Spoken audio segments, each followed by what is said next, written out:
vous propose aujourd'hui une balade dans le parc animalier Sainte-Croix en Moselle. Un parc né en 1980 grâce à Gérald de Singer, un agriculteur passionné par les cervidés. Lui n'avait qu'une envie, faire découvrir la richesse de la faune locale, trop méconnue du grand public.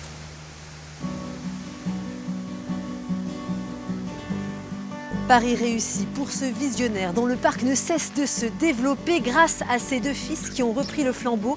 1500 animaux sur 120 hectares. On ne va pas s'ennuyer. Attention, la visite va démarrer.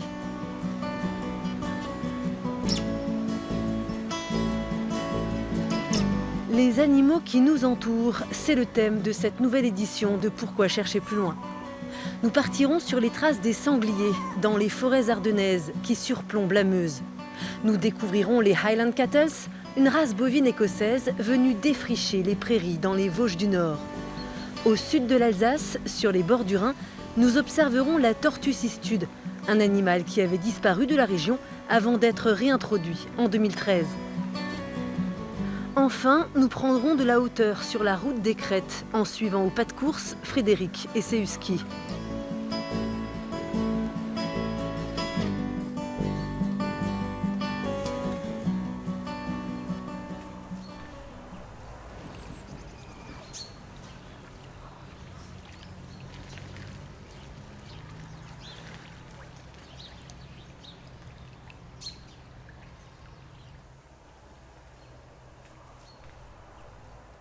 Ce qui est insolite ici au parc de Sainte-Croix, c'est que les grands animaux des forêts européennes vivent en semi-liberté. C'est-à-dire que les cerfs qui sont là, par exemple, peuvent passer sous les barrières. C'est bien ça, Pierre ? Oui, c'est vraiment l'idée, c'est de permettre d'aller au plus près de leur milieu naturel pour les rentrer dans leur vie intime en quelque sorte et se rappeler que l'homme n'est que l'invité finalement dans ce jardin d'Éden où l'on se reconnecte facilement, aisément avec la nature. Ces cerfs d'ailleurs que l'on voit sont les premiers animaux que votre père a mis dans son parc. Oui, c'est vraiment l'animal fétiche. Il adorait ce grand cervidé qui est le roi de nos forêts.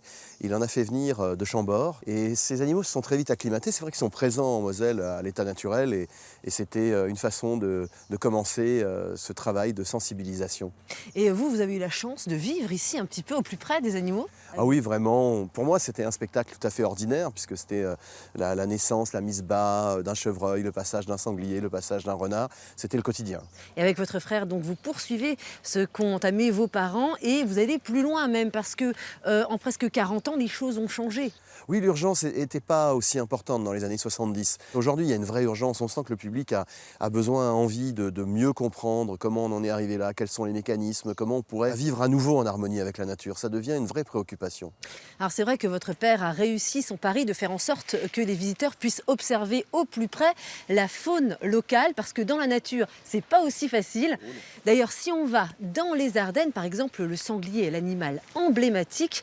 Encore faut-il le trouver. Eh bien, rejoignons tout de suite Éric et Lucien qui suivent ses traces.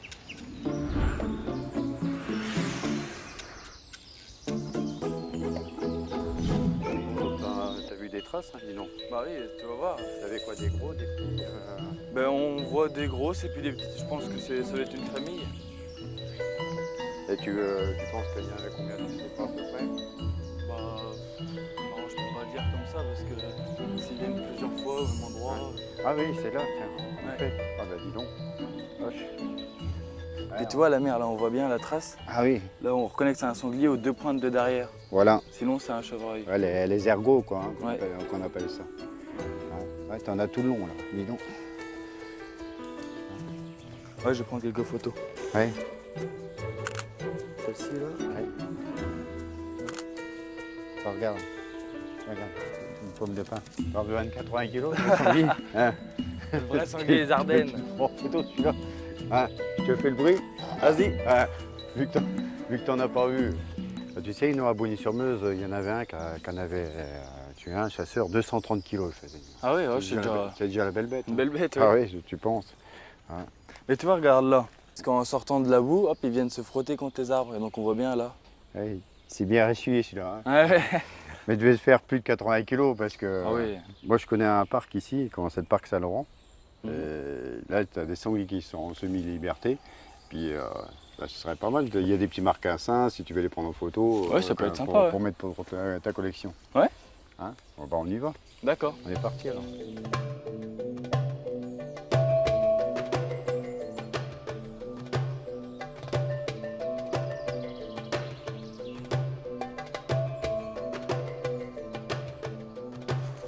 Tiens, ben, regarde là, toi, on en voit là. Là, c'est des jeunes ceux-là, hein. Ils ont une cinquantaine de kilos, ça fait à peu près 2 ans quoi. Regarde la mer là, qui est en train de chez les petits là-bas. Ah Tu vois, ouais. c'est sympa ça. Ouais, c'est beau. Ouais. Ouais. Elle est belle, hein. Putain, on voulait encore un autre là, toi. Ah, qui court là-haut. Ouais, c'est bien. La nature, c'est plus sympa parce que ces animaux sauvages, il y a la recherche pour avoir Voilà, c'est ça, l'animal. ouais, t'as de la patience. Quand t'es en face d'un vrai sanglier, tu trembles, quoi. Que là, bon, sympa aussi, mais c'est pas pareil. Ouais.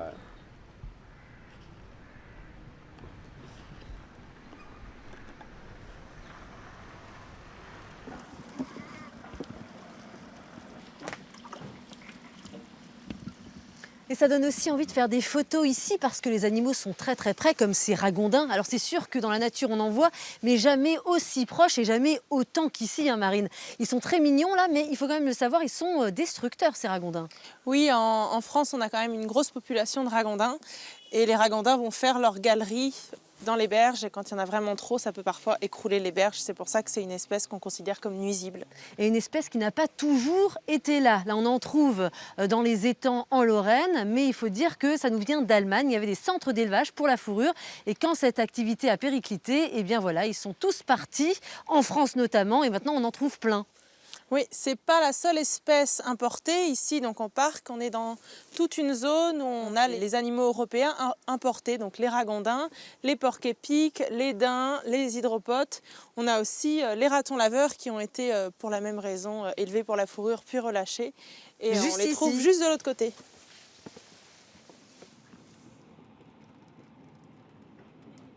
Ils sont trop beaux, j'en profite, hein. Ils sont à côté, ils mangent. Les ratons laveurs, les bandits masqués, comme on les appelle. Et alors, je crois que vous leur avez donné des petits noms. Oui, oui, ils ont des petits noms un peu spéciaux, notamment les nouveaux qui sont arrivés. On a Oasis, on a Pastis. En fait, quand ils sont arrivés, ils avaient des couleurs un peu spéciales.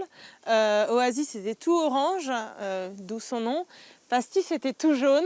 Ils ont l'air mignons comme ça, mais ils peuvent être un petit peu dangereux, ils peuvent mordre. Oui, il faut vraiment s'en méfier hein, quand même au niveau des dents. Alors, ils sont gentils. Quand on rentre, ils ont tendance à venir un peu nous voir proches. Mais il faut se méfier, ça a des bonnes dents et ça s'en sert. Et ça aussi, on en trouve, c'est de la faune locale maintenant, importée. C'est de la faune importée, voilà. Ce qui a été importé, comme on disait, à cause des fermes de fourrure. Et ils ont été relâchés. Et qu'est-ce que ça mange là? De la viande? Je leur ai donné des coups de poulet, des raisins secs. Donc c'est omnivore, donc ça va manger de la viande, des légumes, des fruits, des insectes. Ça mange de tout et c'est des animaux opportunistes, donc qui mangent ce qu'ils vont trouver. Donc ça peut être une charogne, on en trouve souvent dans les décharges parce que tout ce qui est le plus facile à avoir, ils vont le prendre. En tout cas, c'est très mignon.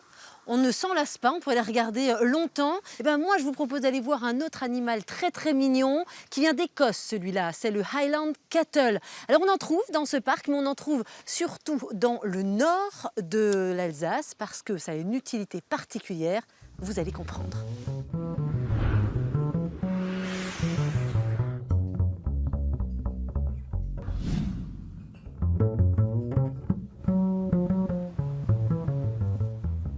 À la fin des années 80, dans les Vosges du Nord en général, il y avait énormément de friches suite à l'abandon de l'agriculture par les pluriactifs. Et donc un certain nombre de communes, notamment dans le massif, nous ont posé la question ce qu'il y avait lieu de faire pour éventuellement garder ouvert un certain nombre d'espaces.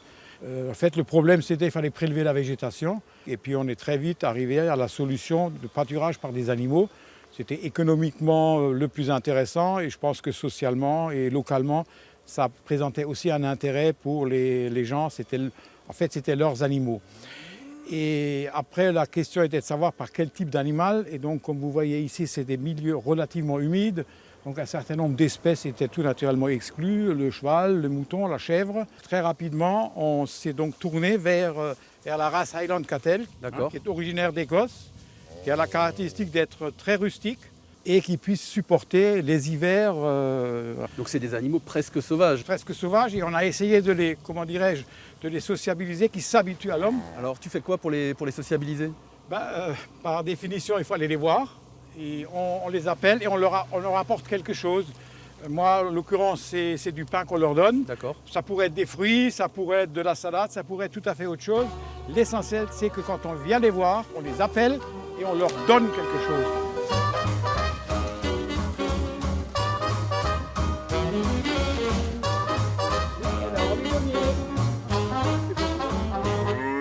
Elle est tellement sociale qu'elle vient manger dans la main. Celle-là, elle t'aime vraiment beaucoup. Hein. Ah, c'est bien. Ah, elle me mange dans la main.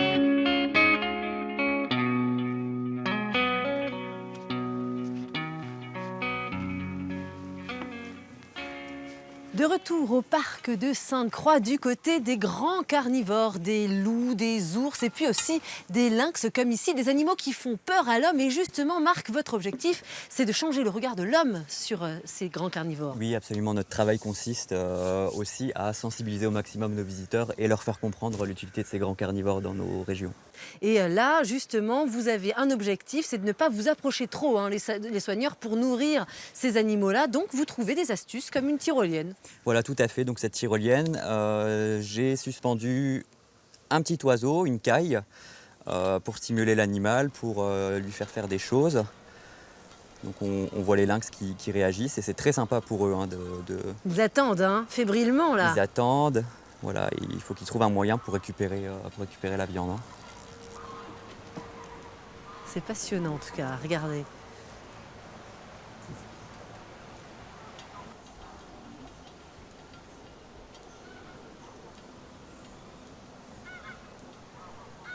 Marc, pendant que les lynx mangent, nous on va se retourner de l'autre côté de la passerelle. Et là, qu'est-ce qu'on voit? Des gloutons. Moi, je dois dire que je ne connaissais pas cet animal. Alors le glouton est effectivement un animal qui est assez méconnu du grand public. Hein, donc c'est un mustélidé qui a la réputation d'être assez féroce parce qu'il est capable de chaparder la nourriture des loups et de se nourrir de leur proie. Oui, il fait peur aux loups.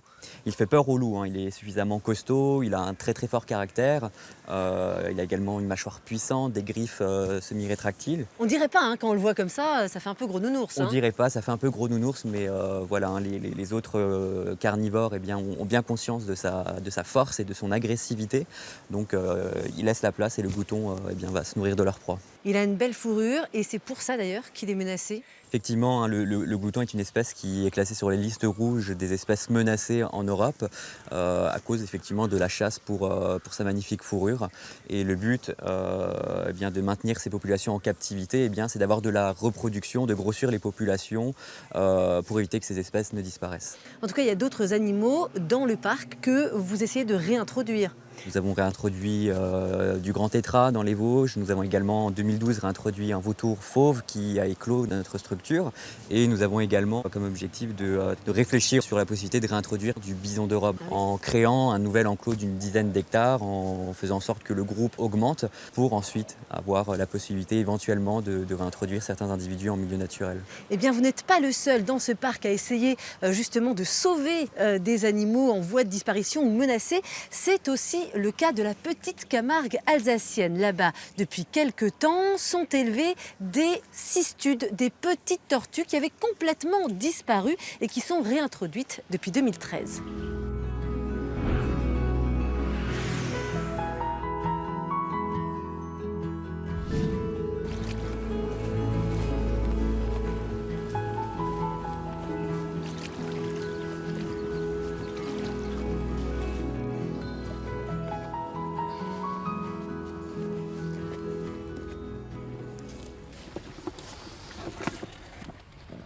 il y a 2 types de capteurs, des capteurs de pression et de température qui nous permettent de mesurer le comportement de plongée des animaux et aussi leur comportement d'insolation.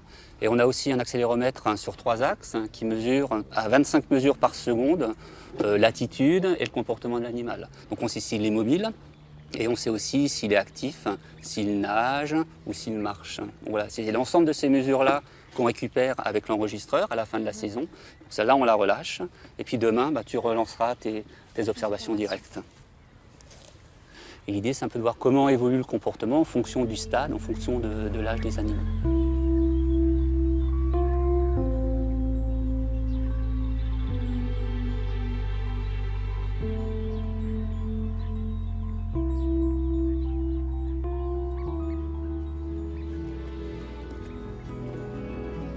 Ouais, cette année, c'était une bonne saison de ponte. On a eu 100 œufs, c'est pas mal. Ouais, et ce week-end, on a eu 8 éclosions. Ouais. Donc là, d'ailleurs, celle-là qui est bien vive. Ouais. Toutes, d'ailleurs, elles sont assez vives, c'est sympa. On a aussi pas mal d'éclosions là en cours. Au moins une petite dizaine, facilement. Donc au total, ça fait combien d'éclosions depuis le début? Depuis le début, on en a 31. Et alors, tu te rappelles comment on distingue les mâles et les femelles? Ouais. Alors là, j'ai K, ce qui est le mâle, Ouais. avec son plastron qui est incurvé par rapport à celle de B. On a aussi l'histoire de la couleur des yeux. La Ouais. femelle a les yeux beaucoup plus jaunes que le mâle, qui a les yeux rouge-orange. Ouais. Et enfin, l'histoire du cloaque, qui est pour la femelle beaucoup plus rapproché du plastron que celui du mâle. C'est le mâle. La couleur violette, là, je connais pas. C'est qui? Ouais, alors ça, c'est X. En plus, ça va. Elles vont bien. Toutes là, j'ai l'impression qu'elles sont assez vives. Je leur donne à manger assez souvent, le petit pudding. Ouais. Elles le mangent. Mm. Elles ont l'air d'apprécier. Bon, l'objectif, c'est de garder l'identité des animaux. Donc quand le vernis saute, il faut en Ouais. remettre. Donc ça, c'est tous les jours. C'est ce que Ouais, tu fais. c'est ça, exactement. Ouais. Mm. Et puis ce qui reste à faire encore aujourd'hui, c'est peser les animaux de 2014 Oui, pour continuer le suivi exactement. biométrique. Alors, Jean-Yves, j'ai des oranges. Des oranges. Elle fait 5,50. Ouais, 5,50.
Alors, ce qui est incroyable dans cet endroit du parc, c'est que vous le voyez, les lémuriens sont en liberté, carrément. C'est assez incroyable, hein. Et c'est pas dangereux quand même, Yann, ça? C'est pas dangereux, les lémuriens sont très gentils.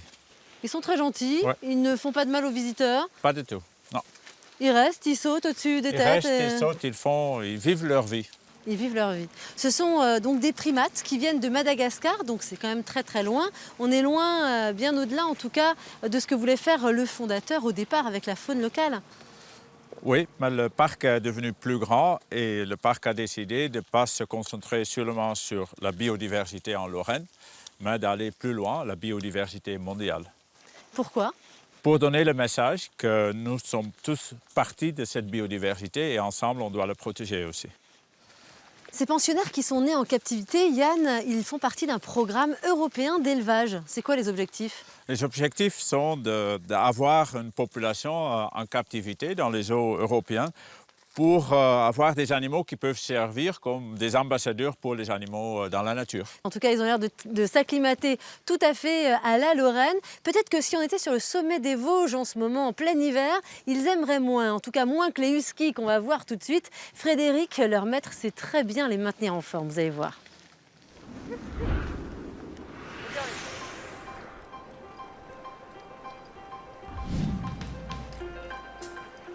bien les petits loulous. Droite. Droite Alaska, droite, c'est bien. Bonjour Frédéric. Bonjour Karen. Alors, tu m'emmènes faire un petit tour? Allons-y. Voilà, donc tu t'installes confortablement sur le petit canapé là. Les chiens, en place. Allez, dehors. C'est bien Hector. Devant, j'ai les chiens de tête, j'ai Alaska et Fidji, donc les leaders qui dirigent. Derrière, j'ai Hansi et Fastoche, ça c'est les swings, c'est ceux qui vont donner du rythme à l'attelage. Et puis après, il y a les middle, donc ceux du milieu, donc les plus jeunes, les plus vieux. Devant les chiens, c'est bien, devant. Ceux qui sont un peu plus fatigués ou qui ont moins d'expérience.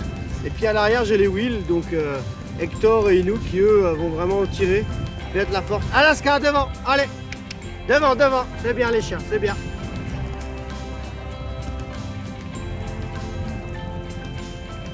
C'est ma passion depuis que je suis tout petit, je rêve d'aller dans le Grand Nord et de faire comme Jack London. Et voilà, donc j'ai d'abord appris le métier de bûcheron pour aller au Canada. Et finalement, j'ai épousé une Sartoise et on est venu dans la forêt du massif des Vosges.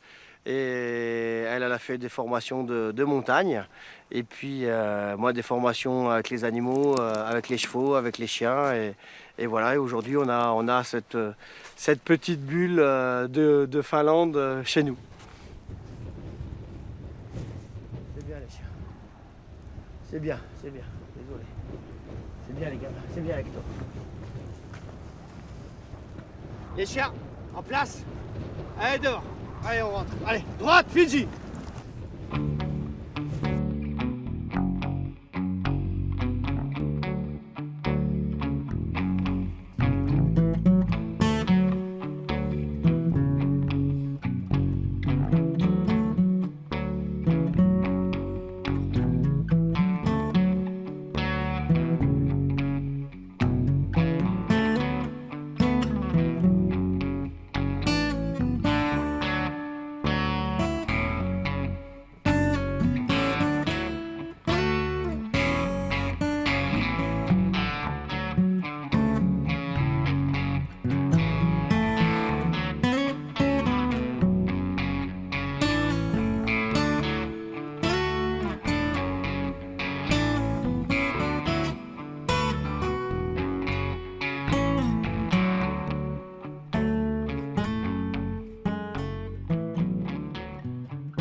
Du chien au loup, il n'y a qu'un pas. C'est d'ailleurs l'animal emblématique du parc de Sainte-Croix. Et depuis 2010, eh bien, on peut dormir devant les enclos. Il y a plusieurs habitations, 18 au total, qui donnent soit sur les loups, soit sur d'autres animaux.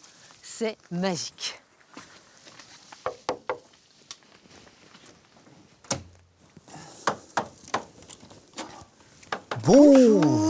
Bonjour madame. Permettez-moi de me présenter, Monsieur Mouton, garde-chasse et garde-forestier de ces grandes forêts. Bienvenue dans mon humble demeure. Je ne vous avais pas dit, mais il y a aussi des spectacles dans ce parc et Monsieur Mouton en est un des personnages. Très bien, enchanté. Alors, vous n'avez pas peur quand même de vous faire dévorer par les loups avec un nom pareil? Il est vrai que le loup est un animal qui a suscité toujours beaucoup la peur. La preuve en est avec l'histoire du grand méchant loup qui a essayé de manger le petit chaperon rouge. Mais vous savez, la peur a toujours été mauvaise conseillère. Mais venez, on va s'installer plus confortablement. Hein. Venez. Regardez